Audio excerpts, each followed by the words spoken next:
Maraming salamat, Ambassador at maraming pong salamat kay Father Anthony para sa pamibigay sa amin ng pagkakataon na makakatiig ang ating mga kababayan dito sa bagay sa Sacred Heart Church. Katulad po ng nabanggit ng aking bagong idol na ambassador, ikot ako saan parte ng mundo. Talagang hindi ko maiwasang mapansin ang energy ng ambassador natin dito. Magmula pa lang sa pagpaplano, siya ay nandyan na. Pati minusisi, pati mga sound system natin, she really made sure that this event that we are conducting today will be very successful from the bottom of our heart. Ambassador Hart, maraming salamat po. And papaunin ko ang itong blessing ng pagkakakilala sa inyo na isang napakalakas na inspirasyon na para lalo kami makapagtrabaho. Maraming salamat sa inyong pinapakita pagmamahal sa public service at para sa ating mga kababayan. Katulad po ng binanggit ng ating ambassador, isa po na buong team from Manila nandito na, sige palakpakan niyo muna.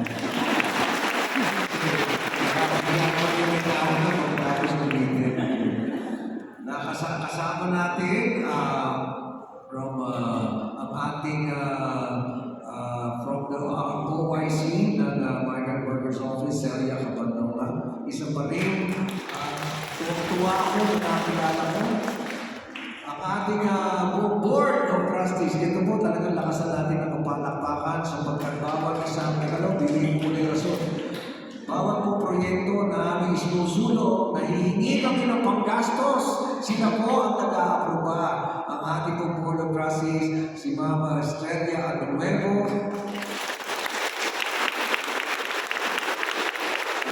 Antonio Pardosa Jr.,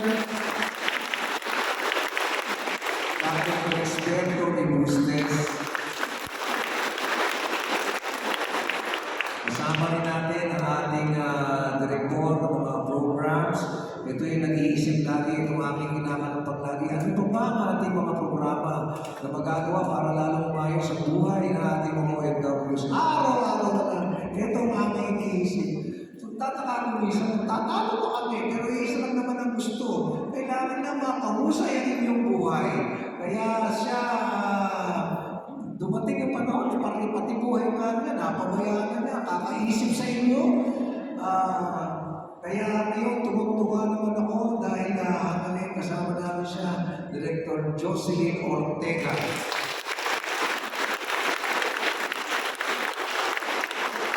Sa bawat bansa na nung kayo ay makukulit na tatawag sa akin na lagi meron isinusulong ng mga suliranin.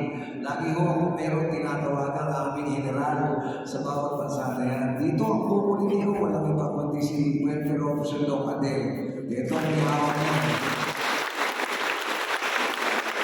Si Doc Adel po ay isa na matatawag nating veterano pagdating sa pag-aasikaso ng mga sitwasyon ng ating OFWs.